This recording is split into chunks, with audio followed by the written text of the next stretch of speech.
ओम नमो भगवते वासुदेवाय।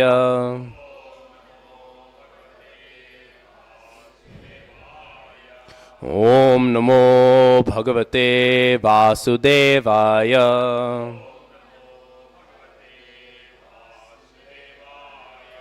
ओम नमो भगवते वासुदेवाय।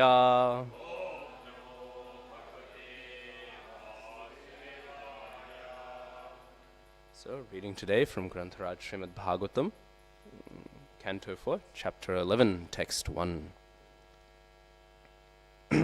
Maitreya uvacha nishamya gadadattam evam rishinam dhanusi dhruvaha sandadhestram upasprishya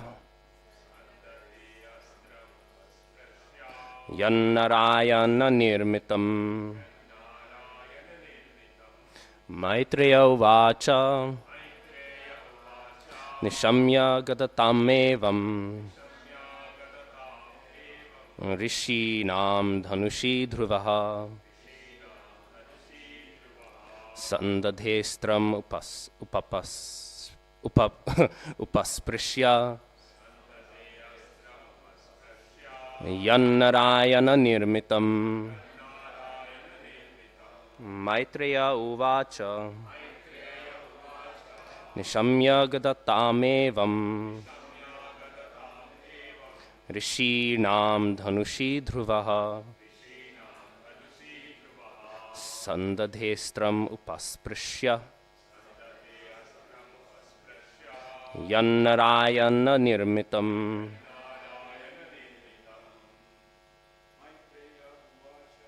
Maitreya uvacha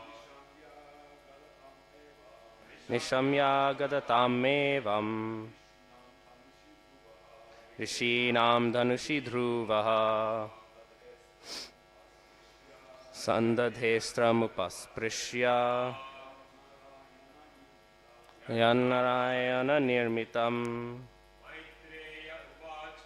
Maitreya uvacha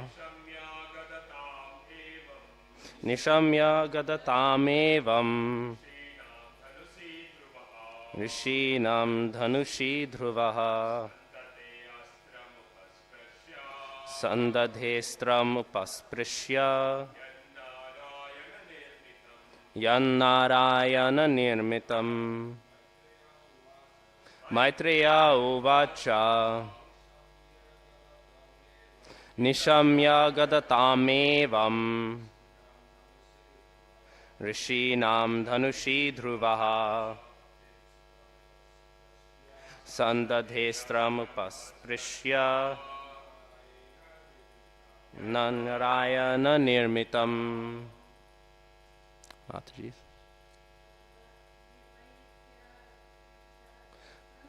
Maitreya uvacha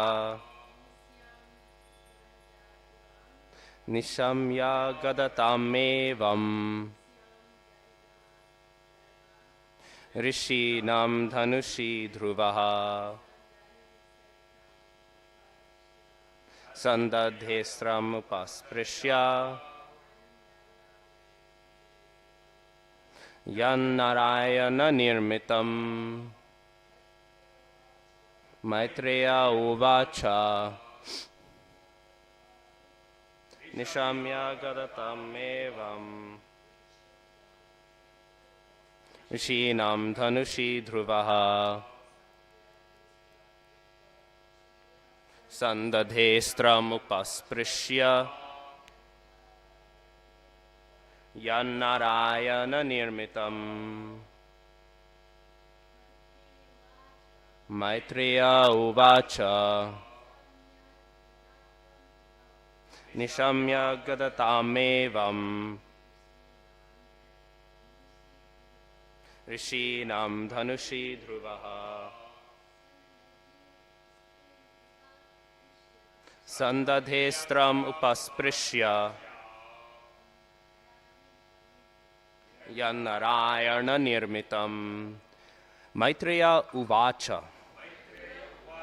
The sage Maitreya continued to speak. Nishamya, having heard. Gadatam, the words. Evam, thus. Rishinam, of the sages. And Dhanushi, upon his bow. Dhruvaha, Dhruva Maharaj. Sandadhe, fixed. Astram, an arrow. Upasprishya, after touching water. Yat, that which. Narayana, by Narayana. Nirmitam, was made. Translation. Sri Maitreya said, My dear Vidura, when Dhruva Maharaj heard the encouraging words of the great sages, he performed the Achaman by touching water, and then took up his arrow made by Lord Narayan and fixed it upon his bow. Purport. Dhruva Maharaj was given a specific arrow made by Lord Narayan himself, and he now fixed it upon his bow to finish the illusory atmosphere created by the yakshas. As it is stated in the Bhagavad Gita, 7:14, Mam eva ye prapadyante mayam etam taranti te. Without Narayana, the Supreme Personality of Godhead, no one is able to overcome the action of the illusory energy. Sri Chaitanya Mahaprabhu has also given us a nice weapon for this age, as stated in the Bhagavatam, Sango Pangastra. In this age, the Narayanashtra, or weapon to drive away Maya, is the chanting of the Hare Krishna mantra in pursuance of the associates of Lord Chaitanya, such as Advaita Prabhu, Nityananda, Gadadhar, and Shrivas. And again the translation, Sri Maitreya said, My dear Vidura, when Dhruva Maharaj heard the encouraging words of the great sages, he performed the Achaman by touching water, and then took up his arrow made by Lord Narayan and fixed it upon his bow. Translation and purport by His Divine Grace, Srila A.C. Bhaktivedanta Swami Prabhupada Ki Jai. Om Jnanatimirandhasya Jnananjana Shalakaya Chakshurunmilitam Yena Tasmai Shri Gurave Namaha. Shri Chaitanya Manobhishtam Sthapitam Yena Bhutale Soyam Rupa Kadamahyam Dadati Svapadantikam.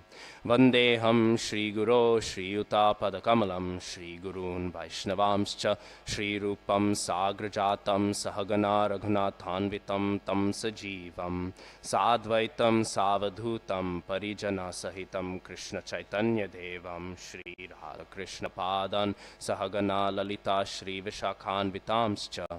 He Krishna Karuna Sindho Dinabandho Jagatpate Gopesha Gopika Kanta Radha Kanta Namostute. Rangi Radhe Vrindavaneshwari Vrishabhanu Sute Devi Pranamami Hari Priye Namo Mahavadanyaya Krishna Prema Pradayate Krishnaya Krishna Chaitanya Namne Goratushe Namaha Vanchakalpatarubhyascha Kripa Sindhubhi Vacha Patitanam Pavanebhyo Vaishnavebhyo Namo Namaha.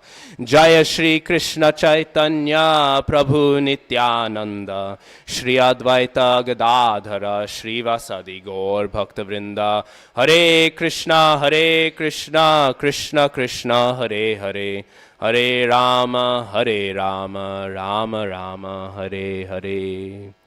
So we're beginning chapter 11, and of course I remember I was discussing with Edward Prabhu maybe a few weeks ago. We were talking about the pastimes of Dhruv Maharaj. Everyone always speaks about his childhood pastimes, but his adult pastimes are also so glorious, and they're so informative. There's so much siddhanta, there's so much realization, and I think we'll find especially that as we keep on going through this section, and especially as Dhruva Maharaj attains his destination in Dhruva Lok.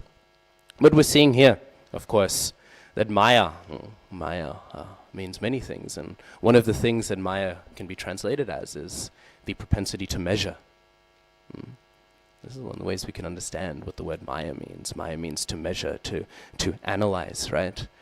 It's said Brahma, right? Brahma has how many heads?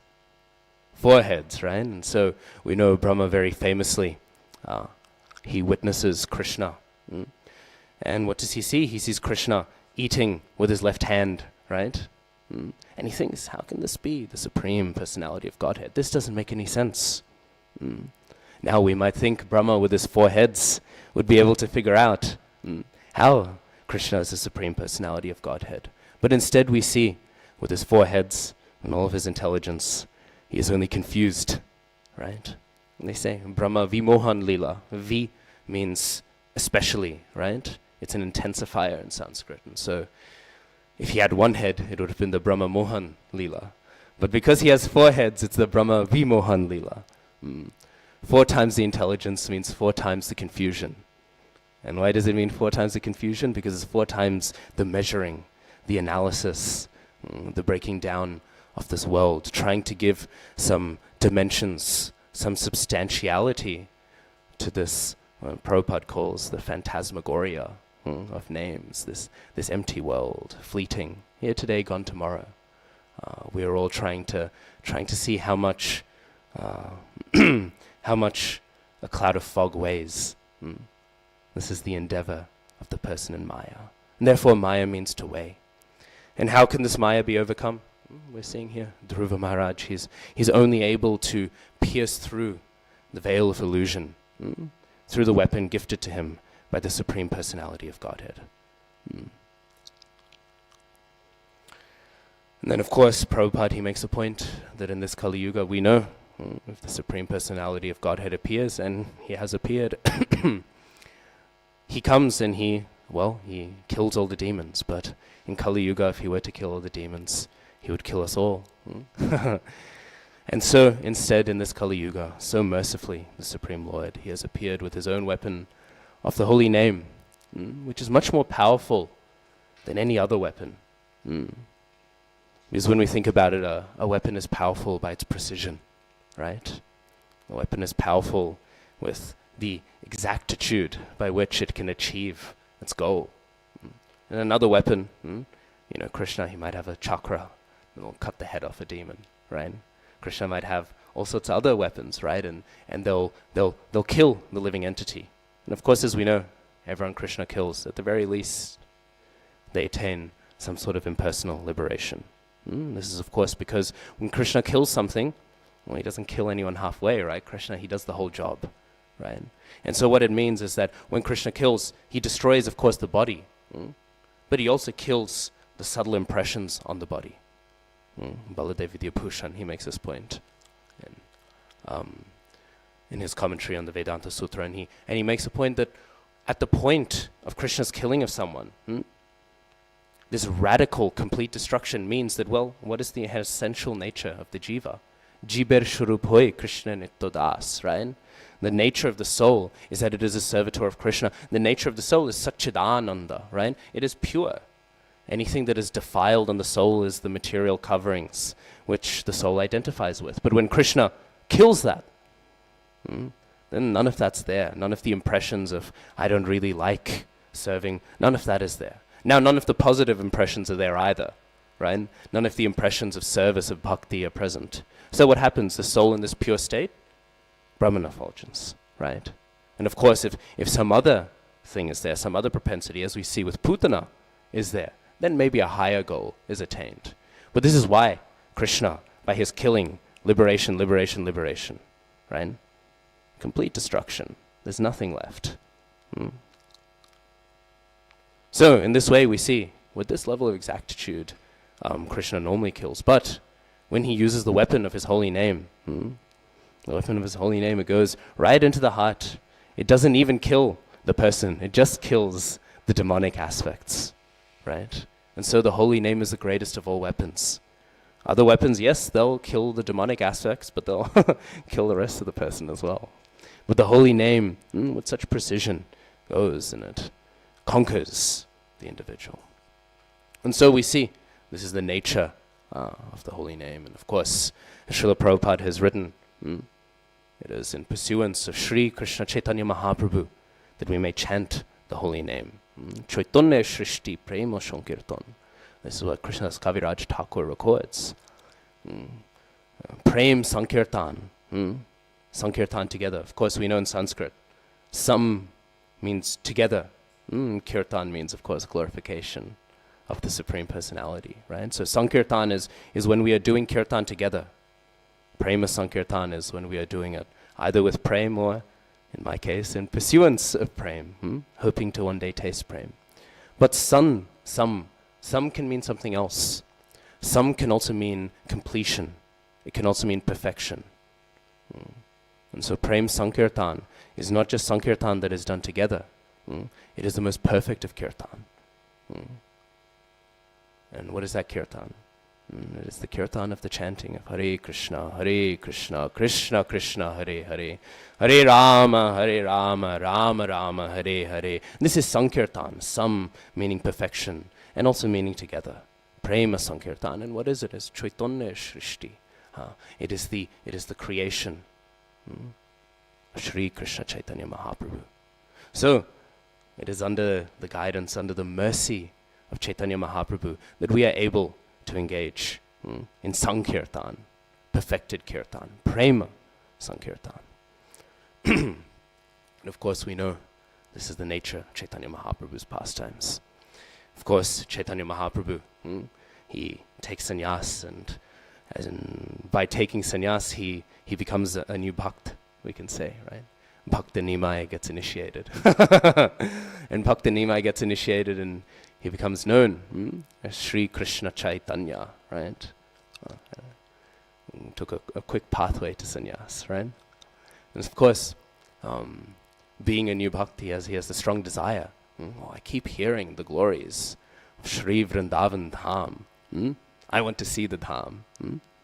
Well, Chaitanya Mahaprabhu is like this, and of course his associates, well, they want to keep him around, so they do all sorts of tricks to get him to stay. But eventually, one day, he's able to attain his goal, and he begins his journey to Vrindavan. Of course, when he goes to Vrindavan, he doesn't go on a domestic flight, right? From where's the? I don't know. There's a few airports in Orissa, but he doesn't take that. Of course, he goes on foot. But Chaitanya Charitamrita describes when he goes on foot, he doesn't take the main pathway. He doesn't take the main road, right, that is built. Chaitanya Charitamrita says, Prasiddha pot. He takes a secret pathway. And what is this secret pathway? We see today, we're very proud, right? All the devotees were very blessed by the metro, right? So many of the devotees out far, Kellyville area, right?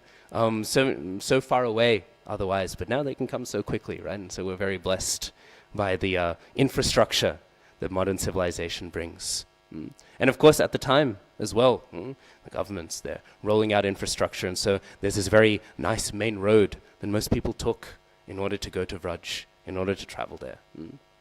But these roads, they do not compare to the roads of the Vedic civilization.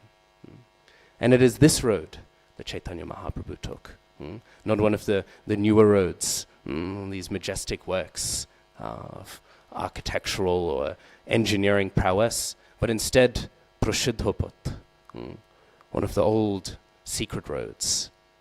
And how were these roads made? They weren't made with tar, they weren't made with cement, but they weren't made with rocks either. They weren't made with pebbles.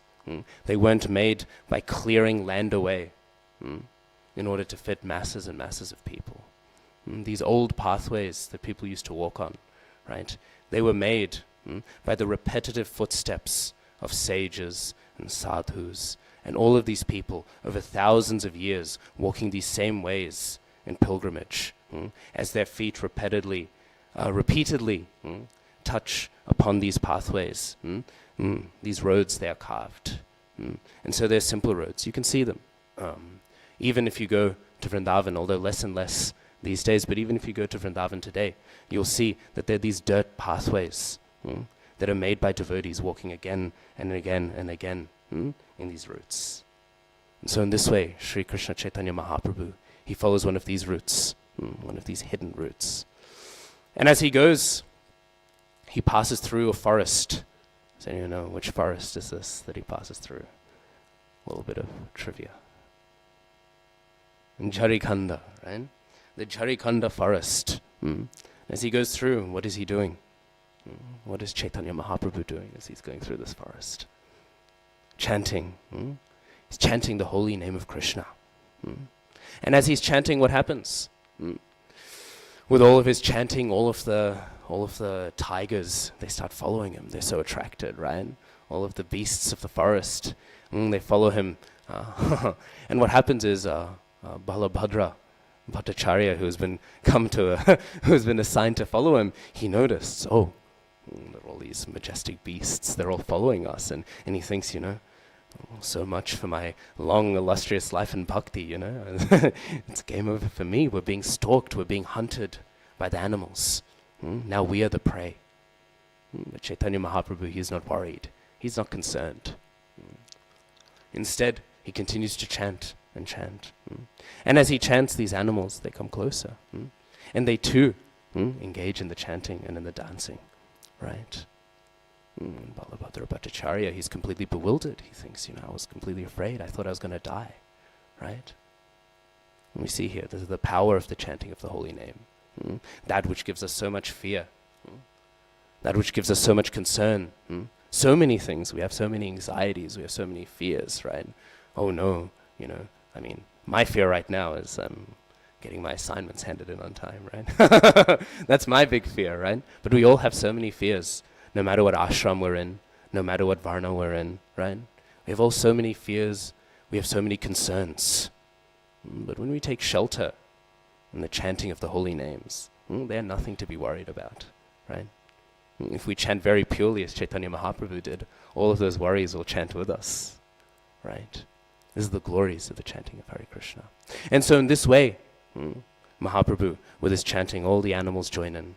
Not just the tigers, but the elephants, who are very scary as well. We all think of elephants as cute, but if you see an elephant in person, it stops being cute. It starts being rather scary. You get a little worried. I remember in Mayapur, when I was staying last time, there was this elephant that was somebody had an elephant. They keep elephants there, right? And so I remember seeing the elephant, and every time I'd just look just to make sure it was tied up, because otherwise I'd go a different way home, because it was on the way back to the ashram I was staying in. So every time I'd walk and I'd look, and if I couldn't see the rope, I'd think, okay, I'll go the long way home. Elephants are very scary, but the elephant as well, intimidating as it might be, joins in. So in this way, the kirtan happens. We read in the Srimad Bhagavatam, Mrigoshtra karamarkaku sarishrip kagamakshikaha atmana putravat pashyet tairesham mantarankiyat. We hear the deer, the camel, the donkeys, the mice, the birds, the snakes, and the flies. All of these creatures, there is not much different between them and our own children. Right? And so the sadhu is compassionate unto all of them. So we see here Sri Krishna Chaitanya Mahaprabhu sharing the nectar of the holy name with all of these individuals, human and non-human. And so then what happens? Not just this, not just the intimidating animals, not just the scary animals, but then the deer, they join in as well. And when the deer join in, the deer, who are normally the prey, right? If humans are the prey, then how much more the deer? They join in as well. And they see their predators, the animals that normally hunt them and kill them. And what do? They embrace them. Chaitanya Charitamrita says they give each other kisses, right? Why? Again, this is the power of Sankirtan. Enemies become friends. We can experience this. Sometimes we'll see devotees that we don't like. And until we advance more and more in Krishna consciousness, we will all have devotees that kind of irritate us a little bit, that don't exactly please us. And of course, pleasing us is exactly what we want. We dislike other devotees because we expect the devotees to please us and not for us to please them. But we will find devotees like this. But then, once the kirtan starts, once the singing begins, no matter what sentiments are there, we are all dancing to the same rhythm. We are all experiencing some unity. Krishna consciousness comes and it unifies people. Unifies people among different communities. People from completely different backgrounds. People from oppositional backgrounds, right? People from favorable backgrounds, from all of these different communities. They're all united together in the chanting of Hare Krishna. So in this way, Mahaprabhu, he's there in the forest, and he's dancing, and he's singing, and he's sharing the mercy of the holy name. And we see throughout Mahaprabhu's pastimes, this happens. We see, of course, earlier on in his pastimes, Mahaprabhu, he has been in Puri, as we know. And at one point, when the Rath Yatra happens, of course, the Rath Yatra, the Rath, it goes and it travels, and where does it go to? Where does the Rath go to? Sorry? Yeah, it goes to Gundicha Mandir, right? Of course, the Gundicha Mandir, it's empty most of the year, right?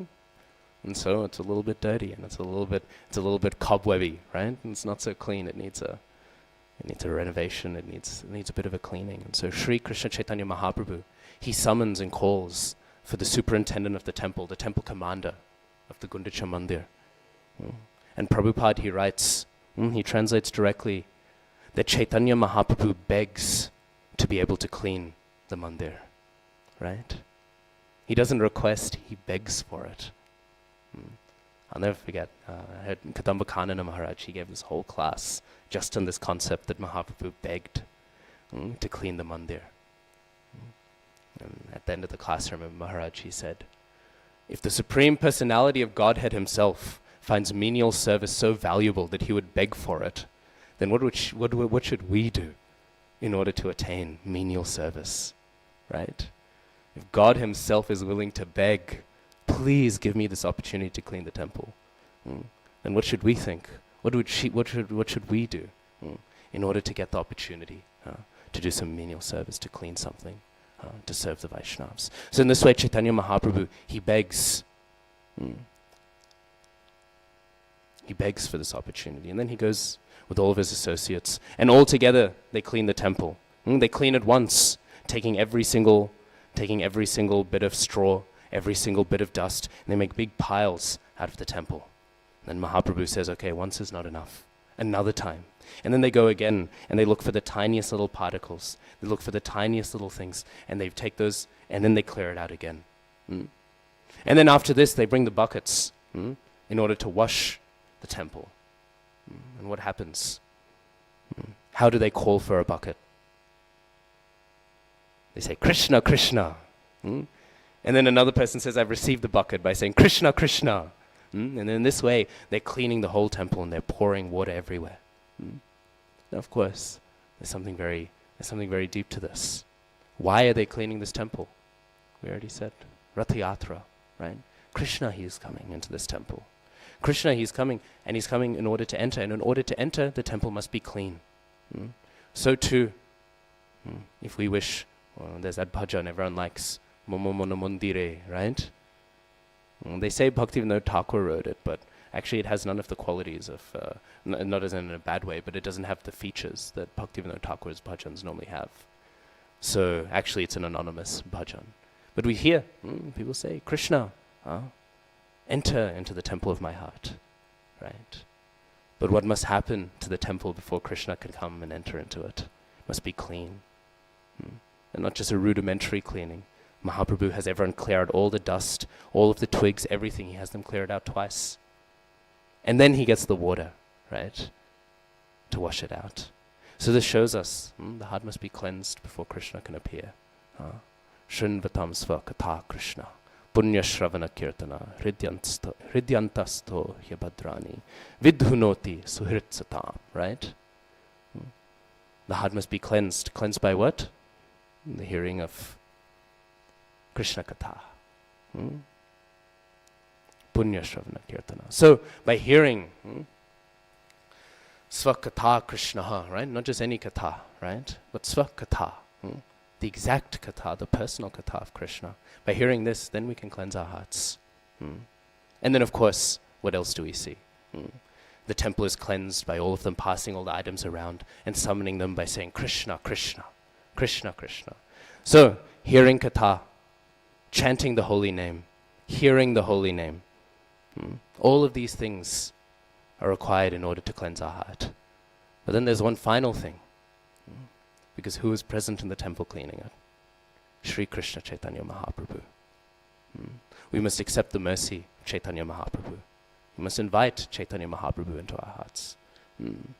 Krishna will not, we will not attain the mercy of Krishna really substantially without the mercy of Gauranga Mahaprabhu.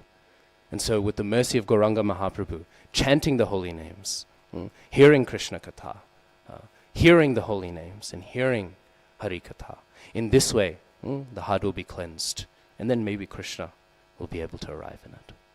Anyway, so during this cleansing of the temple, Chaitanya Mahaprabhu at one point, somebody begins to clean his feet, right? And after cleaning his feet with the water, takes the Charanamrit and drinks it.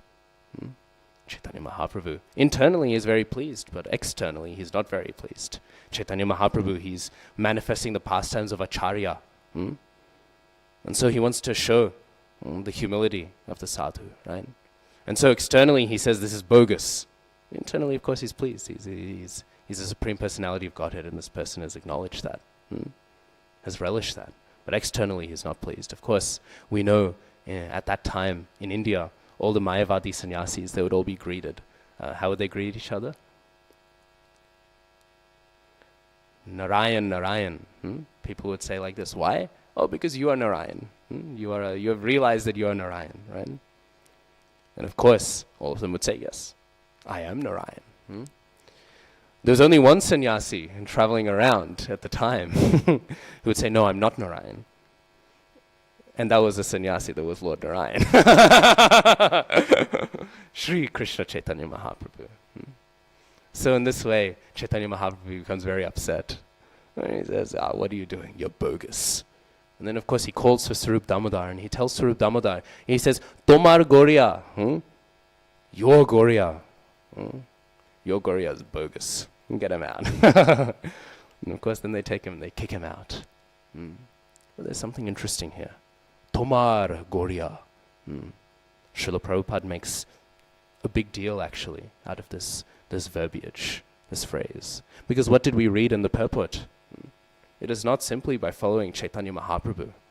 It is not simply by following him and chanting Hare Krishna that we are able to engage in Sankirtan.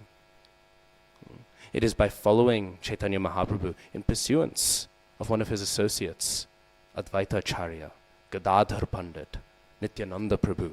It is in pursuance of them, in pursuance of their mood, right, that we are able to engage in Sankirtan. Tomar Gorya. Chaitanya Mahaprabhu doesn't say my Gorya. He says your Gorya to Sarup Damodar. We are not the possessions of Mahaprabhu. We are the possessions of the associates of Mahaprabhu. Right? This is what Srila Prabhupada says.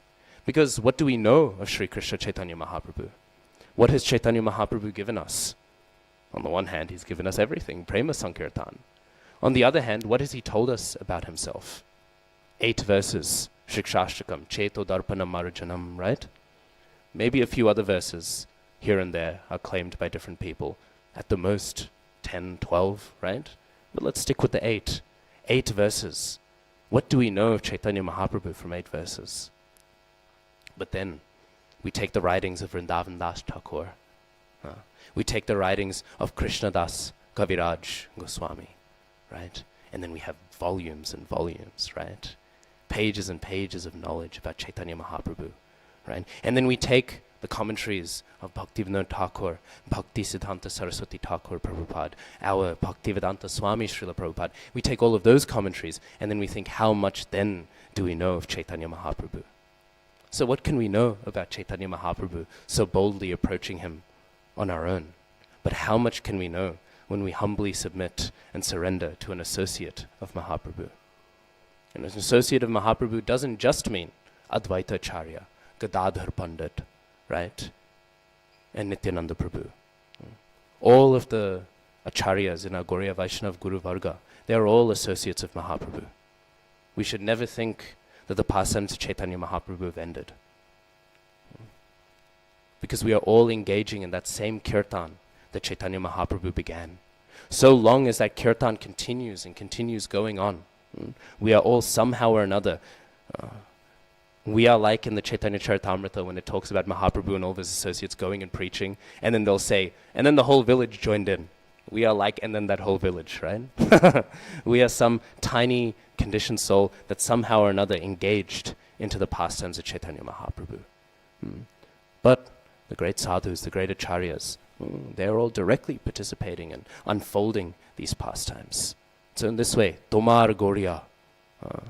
To be a Gauriya Vaishnava does not mean to be a follower of Chaitanya Mahaprabhu. It means to be a follower of the followers of Chaitanya Mahaprabhu. There's one pastime, and I won't get into it because it takes too long to say the whole thing, but there's one pastime of one sadhu who was very, very sad. He was very sad he could have never seen Chaitanya Mahaprabhu. He was very sad that he never got to see Gadadhar Pandit, or Advaita Acharya, or Swarup Damodar, or Rai Ramananda, or even Jiva Goswami, Gopal Bhatta Goswami, all of these other associates. He was so sad he never got to see any of them. And so he went to Vrindavan and he began to cry and cry and cry. Tears that he is not able to see the sadhus. We know this is the mood of Jaya Nila Premadana.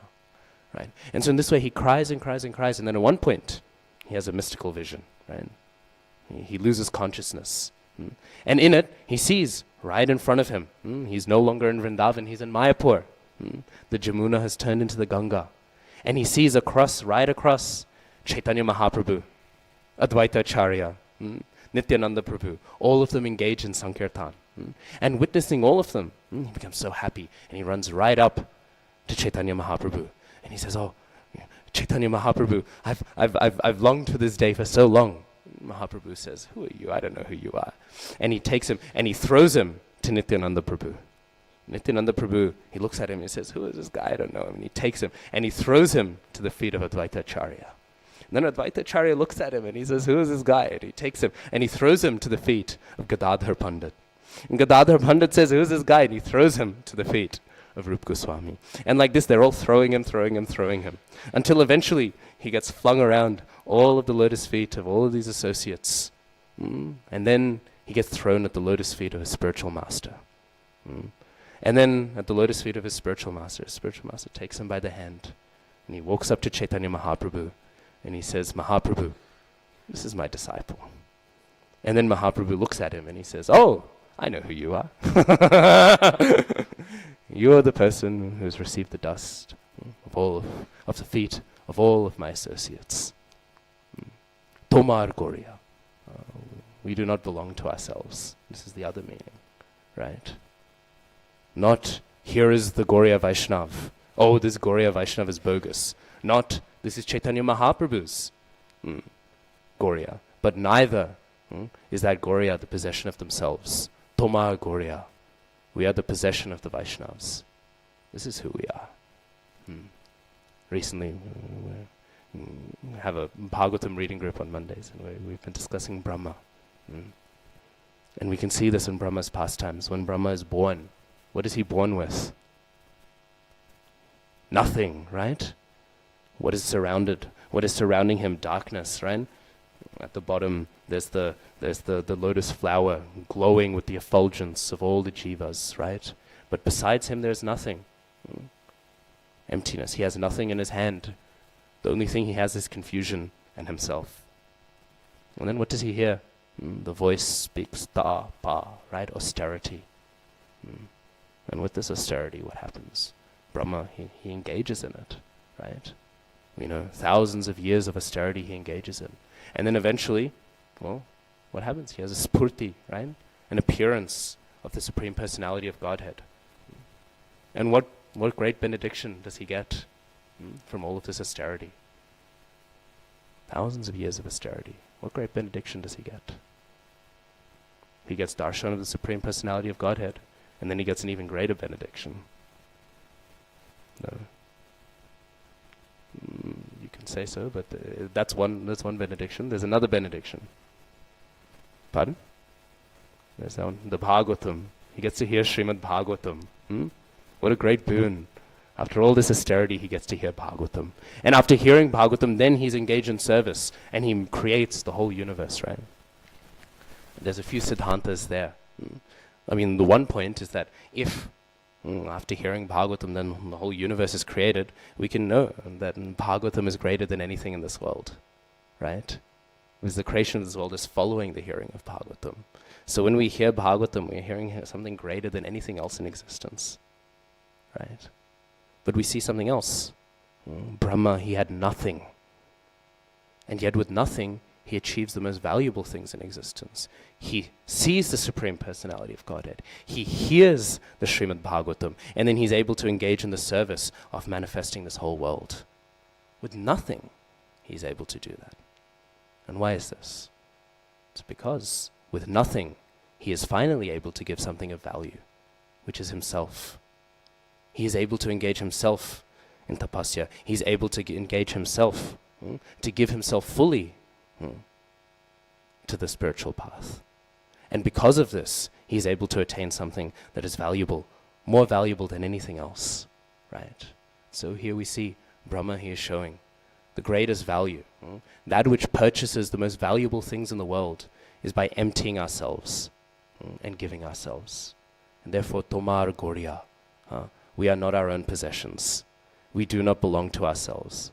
And because we do not belong to ourselves, we get the most valuable things. And what are those valuable things? The opportunities to give ourselves more and more and more and more. Tomar Gorya. So we see in this way, so many struggles, as I was mentioning, so many tensions, so many worries in the path of Krishna consciousness apparently. But all of them appear simply. Chaitanya Mahaprabhu, he is a golden volcano of mercy pouring out, pouring out, pouring out, right? And all of the troubles that we have is because we resist the ocean of mercy. We resist the flow of mercy. There's all of this mercy constantly flowing upon us, but then we stand for a moment and we think, no, I belong to myself. I want this, I want that. And then we try to resist the tide of so much mercy flowing because we wish to become our own. We wish to become our own Gorya. And because of that we struggle. And because of that we suffer. If we simply surrender, empty ourselves, like Brahma. If we empty ourselves, then there is no struggle. Simply surfing on a wave of mercy, right? If we empty ourselves and do not try to direct ourselves in any way whatsoever, but simply accept the direction of mercy that Chaitanya Mahaprabhu is carrying us on, then there is no struggle. There is no difficulty. Waves and waves of mercy pouring out from Chaitanya Mahaprabhu. And so, in this way we see mercy pouring everywhere. I like the point in Chaitanya Charitamrita when, the mention of Chaitanya Mahaprabhu means I can talk about Chaitanya Charitamrita in Bhagavatam class. I hope you all don't mind. But we see when Chaitanya Mahaprabhu begins to instruct Srila Rupa Goswami, he says, Parapar Shunno Gobhir Bhakti Rasa Sindhu. He says, the dimensions of the ocean of the Bhakti Rasa Sindhu, the ocean of Bhakti Ras, right? The dimensions of it, what are they? Shunno, they're unmeasurable. We have no idea what the dimensions of this ocean is. But then he says, Tomai chakaite tar, kohi ek bindu. But in order that you can understand a bit of it, I will take one drop, ek bindu, and I will let you taste it, right? And from that Chaitanya Mahaprabhu, Rupa Shiksha is born. Chaitanya Mahaprabhu, he educates Rupa Goswami, and he teaches him bit by bit, detail by detail, right? And from this Rupa Goswami, he's contributed what? The highest understandings of Bhakti Ras. From what? Ek bindu. From one drop of the ocean of Ras that Mahaprabhu is swimming in. From one drop, Rupa Goswami, he has written all of his literatures. He has manifested the perfected pastimes. We are Rupanugas, right? We are all followers of Rupa Goswami, right? Our whole parampara is simply a flow of this one drop of nectar, right? All of this preaching, right? All of our acharyas, bit by bit, Rupa Goswami has taken this drop and he's given it to his disciples, right? And each one of these disciples, they've taken this drop and they taste it and they give it to all of their disciples. This is the flow of the Rupanuga Guru Varga. Ek bindu, being tasted and tasted and tasted. And then we can get an idea, right? How potent is the ocean Because with only this one drop, I always like to say this, Srila Prabhupada, he drowns the whole world. One drop is enough to drown the whole world. So then what is that ocean like? Well, that ocean is what Chaitanya Mahaprabhu is opening up and flooding everything with. And then we stand in front of this tsunami of mercy and we look at it and we say, not Tomar Goriya, I'm my own Goriya. And then we get smacked on the head by it. That is all of our struggles. So in this way,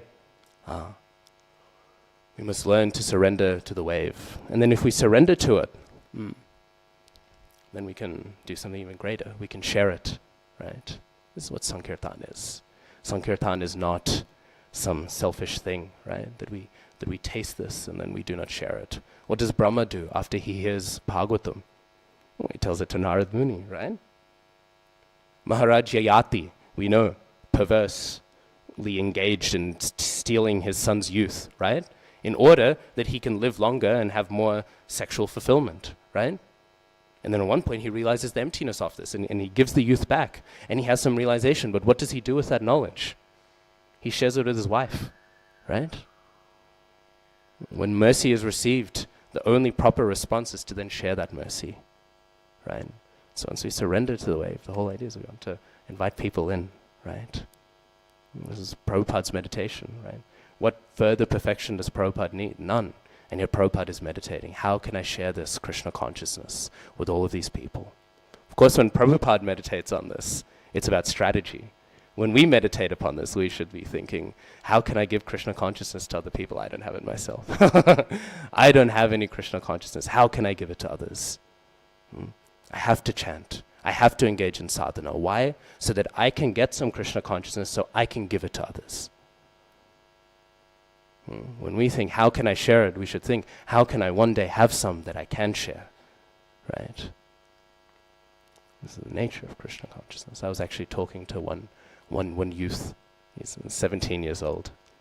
And he was telling me how in his school, he's preaching, right? And he's telling all these people, he's telling all his friends about Krishna, and he's, giving Prabhupada's books and all of these things, and he's telling me how there's one of his friends who's of Western background, right? And this friend, whenever he sees this boy, he says, Hari, what's the other one? And then he says, oh, it's Hari Bol. And then the friend says, oh yeah, Hari Bol, right?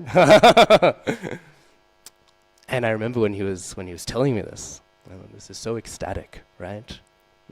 We can think, this boy, this 17-year-old, is getting so much joy out of the fact that a person who only a few months ago didn't know who Krishna was is now saying Hari Bol, right? But how much joy is there in that, right? How much joy is there in the fact that by the mercy of Srila Prabhupada, we have the opportunity to help a person for the first time in their life say the holy name of Krishna. What a blessing, right? What a blessing that we are able to share Krishna consciousness, right? What a blessing that we are able to invite people in to drown in that tsunami of love emerging from Chaitanya Mahaprabhu, right? Janmashtami is so special. Why? Because Janmashtami is that it's the first appearance in this day of Brahma of Krishna, right? Krishna, he's appeared for the first time. And yet, whenever a person chants the holy name of Krishna, Koli Kale Nam Rupe Krishna Avatar, Nam Hoite Hoi Shorbo Jogot Nishtar, right? Whenever a person chants the holy name of Krishna, Krishna has appeared, his avatar has appeared, right? And so when a person chants the holy name of Krishna for the first time, it's almost like all that excitement we have for Janmashtami, it's there in that person. Krishna has appeared for the first time in this person's life, right? We think of all the joy we have, all the fasting we have, all the dancing we have, all of the, we all get ecstatic in Janmashtami, we're all a bit delirious because of the fasting, we all, we're seeing Krishna dancing, but it's not because of our prema, it's because of our dehydration, right? We do all of these things on Janmashtami, we get so excited. But we can create something of that same magnitude in every moment of our lives. Right? Statistically, I think of this. If every member of our movement just made the vrat to to try to introduce just 10 people to Krishna consciousness in their life. I forgot how the math goes, but I think in 3 generations, the whole world would become devotees. It's something crazy like that. It's something crazy like that. I'll confirm the statistic. I mean, I'm gone for a while, but next year, when in the next Bhagavatam class I give, I'll confirm the statistic. It's something huge. That's how Christianity took over the whole world, right? People think that it was like this moment of like people rapidly joining, but it wasn't. It was a slow and steady pace, but every single member brought in just a few more people.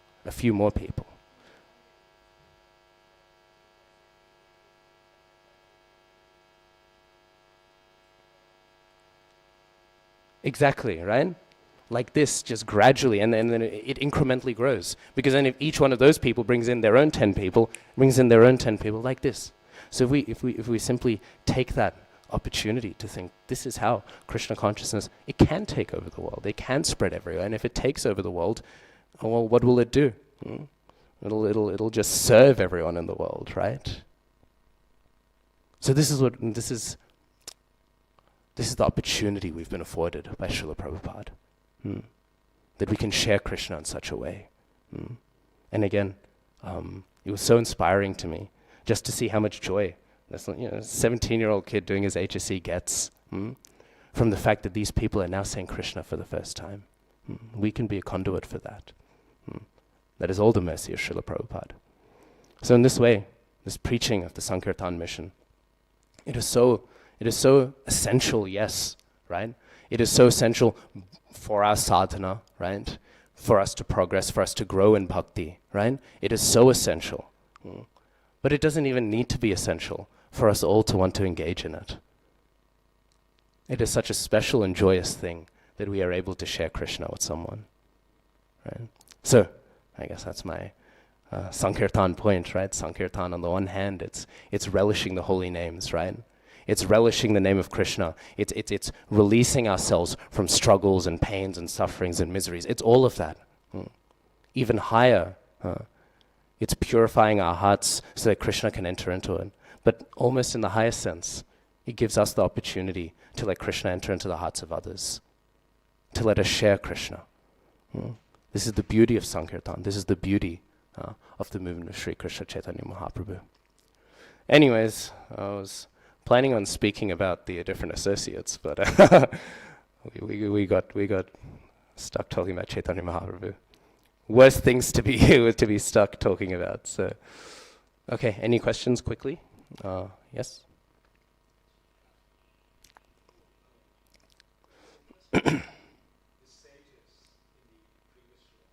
Mm-hmm.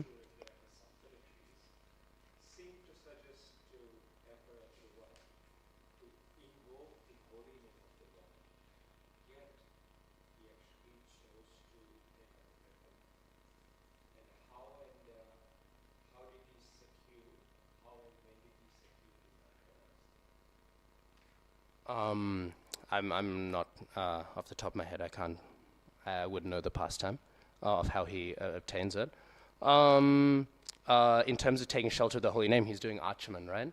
So I'd assume by doing Achaman, he's reciting the holy name. So that would be my way of understanding that. I'm not sure if that's correct, but that's at least how I understood it. They told him to take shelter because when we do Achaman, it's not really the water that's the important part, right? It's the chanting of the holy name over it, right? So that's at least how I read it. I mean, I just assumed that. I can't think of a praman instantly off my head to confirm that, but that's at least how I understood that. Does that make sense? Thank you, Prabhu. Oh, I don't know. I feel bad to hold people up for breakfast, but yeah, no, I feel bad to hold people up for breakfast. But yeah, maybe over breakfast we'll discuss Nityananda Ram. Yes, Mataji? Yeah.